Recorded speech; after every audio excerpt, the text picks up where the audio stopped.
I need your guys' hands. There's a storm coming. We gotta get this thing ready for a car show up here for tomorrow. But, you know, we gotta get this thing being able to run on its own without any problem. So let's go, follow me.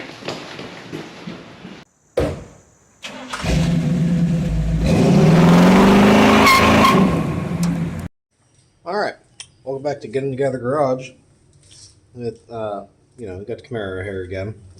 And we got to do some upgrades to it, unfortunately, but fortunately. Figured it out now before we go on a nice 80-mile drive.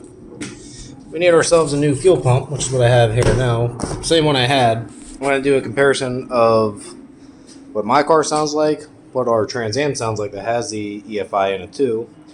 And I'll let you guys kind of figure for yourself of what you think it can be. I'm hoping that's what the problem is, because I had the fuel pump already go warm on me at one point, and the car didn't want to start. And then the next day it started right up. So I'm not sure what the problem was, but it's fuel pump related because it's not getting PSI up to the carburetor. So that's one of the things we're going to do today, which is that. Then we have, you know, some nice little leaf spring drop shackles. We'll see how those look on the car. I don't want them to be exposed, at least by, you know, a huge margin. So we're going to put them on. These come with hardware, and it also comes with, looks like urethane or some form of rubber bushings. I'm not going to use those because I already have urethane bushings on my leaf springs, and they're new, but they sat around, so they'll be fine. We'll keep them on the shelf in case we do need them for another set of leaf springs or something of that sort. Then, to put down all the power in the EFIs right here, we got ourselves a nice set of Nitto NT55R2s. That's a 275/60/15. Yep, finally putting on some drag radials that, you know, I'm probably never going to drag rate this car, but I would love to. But I need to for these tires, because these tires are quite old. When did I say these were made? These were made in 2013, so 10 years ago these tires were made and put on the car. So I need something a little bit more reliable, so I'm going to put new tires on the back, which are the drag radials, which down the road, if I need, you know, drag slicks for the strip for the other car, I can always just steal them off of this. And then I didn't order the tires yet for the front because, you know, funds and BFGs get expensive, especially these ones, just for that name. So I'll replace these here soon. Not sure when yet. I'm hoping next week or something of that sort. Won't hassle you guys into watching that. But I just wanted to show you guys the new Nitto tires that I got. Curious to know how these are going to do. Never ran a set of sticky tires on this car yet, and she breaks a little loose, it feels like. So we'll see how that goes. I got new valve stumps for when I do the wheels, so that way everything's new, no tire leaks or nothing, because the old rubber on these are getting a little dry rotted. I can't tell if you can tell that, but yeah, getting a little brittle.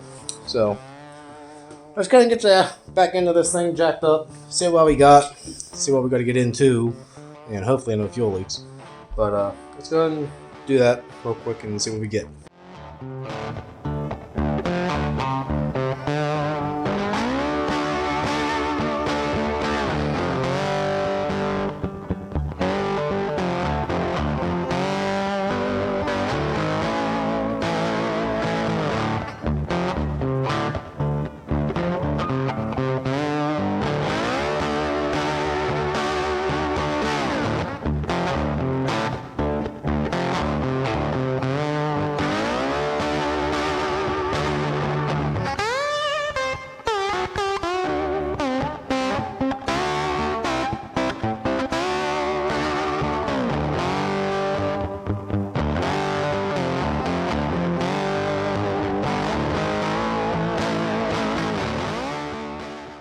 Alright, so everything's hooked up again. I'm going to turn the key on here in a second. Gotta actually reconnect the battery. But, yeah, we're going to find out if it is a faulty fuel pump or if my setup's just bad. So, we'll find out here in a second. Get this retightened down just a smidge. Okay. And now we'll just turn the key on, see if it's still loud. That's all we can do.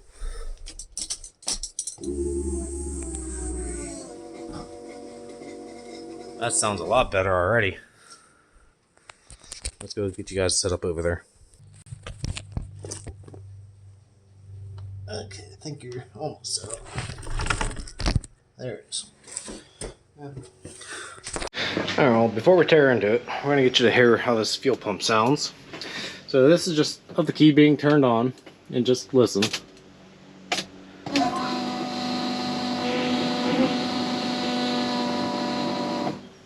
Okay, did you guys hear that? Let me set you up over here so you can hear it one more time.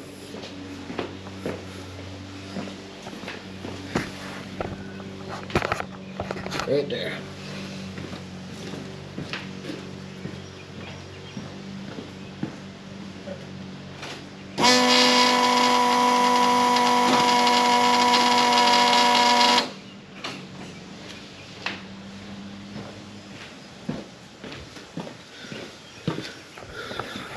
So that's how mine sounds. Again, try the Trans Am out, see how that one sounds, and compare them. So I believe the key's on.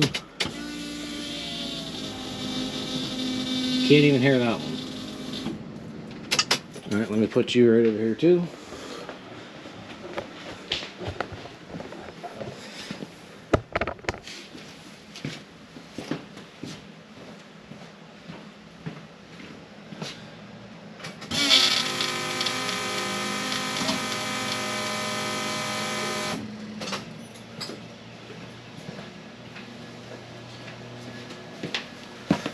So, it's quite a difference. I'm just thinking I got one bad from the factory to begin with because it's always been loud since we put it on the car. But we'll find out when I put the new pump on, or if I'm thinking, because I have a custom clamp set up over here, if something needs to be like rubber insulated around the pump possibly, is what I can only think of. But I mean, it is rubber insulated around there, so it shouldn't even be that loud. So I'm gonna get some fittings off, see what we got, and go from there. So I'll put you guys on a time lapse of me getting this off and making a mess, and we'll discuss on it from then. But other than that, car runs great. Let's keep up like that.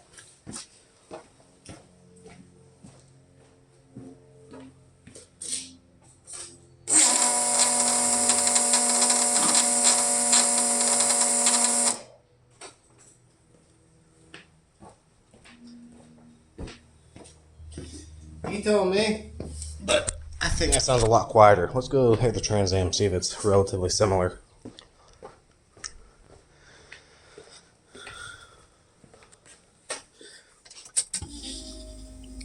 Yeah, it's relatively similar. Mine might be a little bit louder by the slightest bit because I have solid mount, well, not solid, but rubber insulated mounts, and I have that decently mounted to the frame. So I think that was a problem with this. I'm going to call AEM and see what they can do to help me out. That way I can at least have a spare on the car in case it breaks down on the side of the road. I can do a quick swap. Messy quick swap, but I'll have to give me some of these wrenches too. But yeah, let's go ahead and get the tires off now. And we might do the tires first, which I got some tire markers because I want my nittos to, you know, be able to look like the white walls I had originally, because I'm going to keep the white walls in the front. And I figure just do a little bit of this, mount on there, and it should be fine. So I'm going to get the tires mounted first before I do this on it. Let them sit outside in the sun a little bit, bake on, and we'll throw them on after we get the leaf spring dropped, because yeah, you got to get that dropped up there a little bit. So I gotta get these broken down real quick, and I'll show you guys what the update is. Oh, this is what we got working with us. We have these definitely older, harder tires. Still a good tire. I mean, as you can tell, they're starting to get a little bit dry rotted, unfortunately, because they're a good brand. They're an expensive tire. Sucks to have to change it out, but this is what's coming in place of it. It's a nice soft compound. It's 100 tread wear. And there's the nittos. So I'm hoping I can get a little bit longer life out of these since they're a little bit softer. It'll be a little bit more reliable when you try to get in it. Kind of stuff like that, but you know, the usual. everything looks pretty good. We're gonna be changing that out right back in there. So, all right, well, I got more updates. I put the tire marker stuff in, and honestly, I'm gonna probably just not do that. It's gonna look fine with the black tires in the back. It'll have that race effect. But they're mounted. They're a nice soft rubber, so I can't wait to rip on these a little bit. So let's go and get the leaf springs done. Lower it a little bit and see what we got. I'm looking for about an inch lower, so I might throw the. I'll show you how it looks now with one wheel on to show you what it's going to look like, and then we'll put the drop springs in. I have to set these up on the frame connectors, so that way I can let this hang or do what I got to do. So that way we can get the longer shackles in. So let's go figure that out. I'm hoping I only need to go down to the 1 notch because they look relatively little back there. Let's see, can you see that? So we'll see how that goes about. So let me go and get that swapped out, and we'll decide on from there. Well, this is what it looks like right now. And as you can tell, it's definitely tucked up in there. If the car was completely lowered front to back, I wouldn't worry about it too much. But my muffler hits off of, it's probably the lowest point of the car, actually. One of the lower points of the car. But if the front end didn't sit up so high, which I'll fix that in a future video because I don't got the money to do the coilovers. Wink, wink. I wouldn't worry about the back end, but I'm going to keep the original shackles for when I do that. That way it might kind of even itself out. But I just want to be able to get this thing to sit up a little bit higher where I can kind of get, an extra thing. Like I can get my 2 fingers in there to not make sure it's not going to rub anything underneath. But all in all, good clearance. Same size tire that I had, so no other issues. But let's go and get that off now that you guys have a reference of how that looked. And we're going to put the other shackles on and see what it looks like after.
Okay, we're at partial installation now, and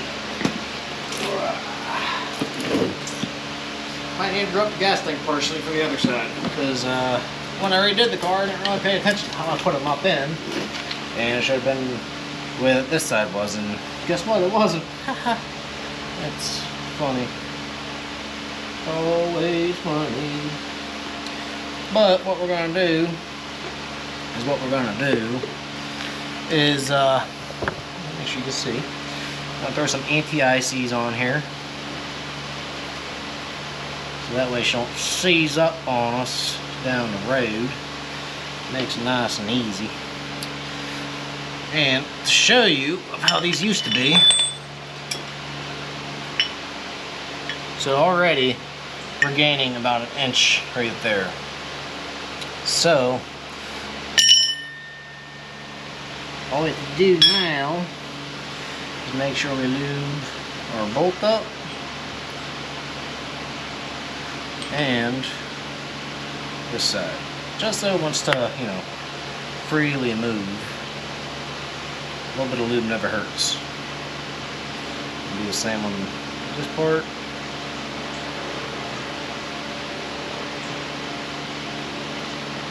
Yeah.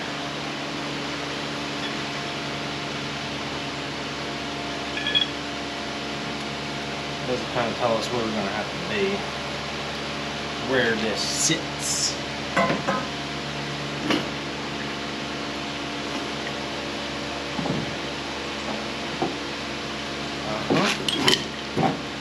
There you go.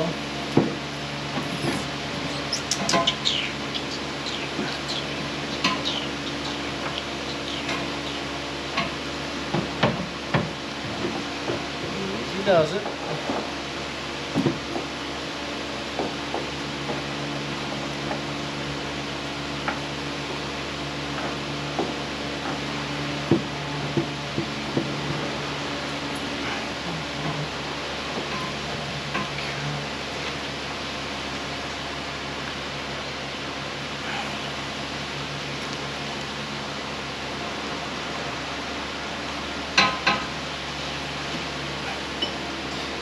Of grease on the other side of that.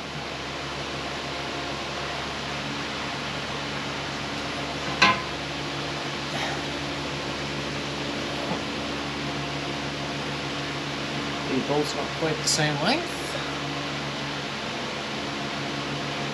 A tiniest bit shorter. Ain't gonna work now. Uh-oh. Now what do you do? You hope and pray is what you do. Well, might need to try using the other bushings that they gave us. No problem, as usual.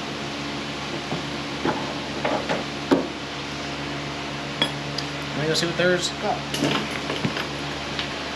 know what they say. Fits the ships. Right there's a little bit of a difference that we're going to need. So we'll have to put these baddies on instead of using the original rubbers that I guess we had. So we'll try that again. See?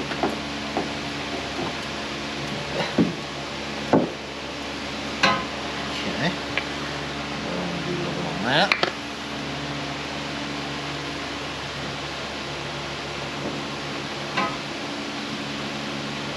That's better. I hope.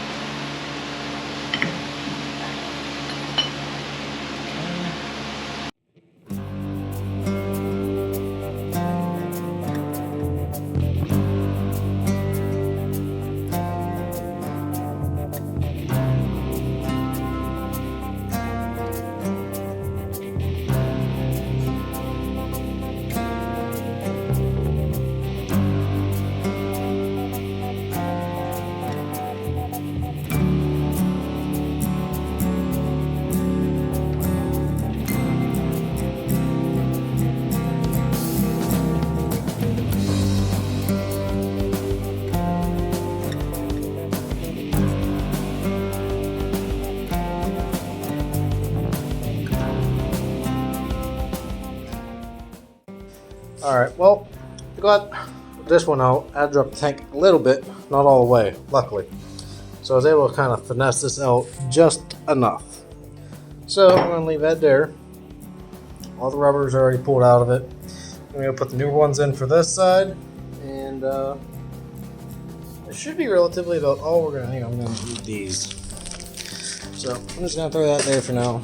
Get these out of my way since I don't need this no more. And then, yeah, we should be good to bolt everything back up though. In theory. Let me figure this out one more time, make sure I'm actually good, and then I'll fill you guys back in.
supposed to be a neutral when you check it.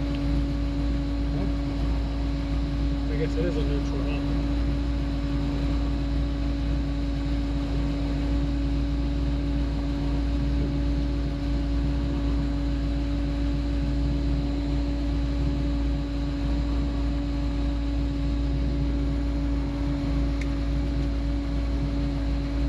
Surprised it's actually running like that. Huh? Surprised it's actually running like that. It was between 5 and 15 before. I just need to shut off and turn back on.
That's going to do it for us on this episode for right now.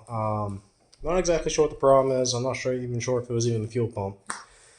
But the car runs, so that's the point. That's the part I don't quite understand. I checked all the wires. No spark plug wires are touching. At most, could be possibly even just a distributor. I had the alternator checked even prior, like when I first did this, to make sure it's still good. And there's not even like really any main wires going to that other than the main power wire for the battery, or going to the actual whatever it is, the distributor, I guess would be. So I don't even know what that's even all about. It could either be the handheld module, the screen, or it's the ECU in the throttle body, is what my guess is. I'm not sure. I'm hoping come Monday that Holly can help me figure it out. I'm not quite sure what the problem is, but unfortunately, I am probably not going to take it tomorrow to the car show because I just don't want to be broken down away from home right now until I get this figured out. Because can't see no vitals, and that's all comes up now is can't read, and it acts like it's not reading the ECU. And at first, it actually went back to normal, and then flashed real quickly, and then stayed normal, and then now it's just saying no data. So unless you guys had any problems like this, let me know and leave it in the comments. I mean, I'm just trying to figure this out. I'm not quite sure what the problem actually is, but like I said, the car seems like it runs perfectly fine now. But I mean, that kind of might make sense because when I first had the problem start happening, the car just kind of shut down as soon as I pulled into the garage, and I wouldn't want to start back up. Fuel pump was starting to get warm, stuff like that. But then the next day it started right up. So I don't know. We even checked the ignition, like the pink wire for your main power source for the key on. And there's only one spot for it, and the car doesn't shut off when we turn it over either. So I mean, it's getting 12 volts everywhere. I just redid all the grounds. I made another ground from the fuel pump going to the battery, unless there's something going on there that I'm not sure about. I don't know. So we'll leave this on the cliffhanger for now until I figure it out, and I'll keep you guys updated for when it shows up. So thank you guys for watching, and I hope to catch you guys soon once I get it figured out. Don't forget to subscribe. Thanks for watching.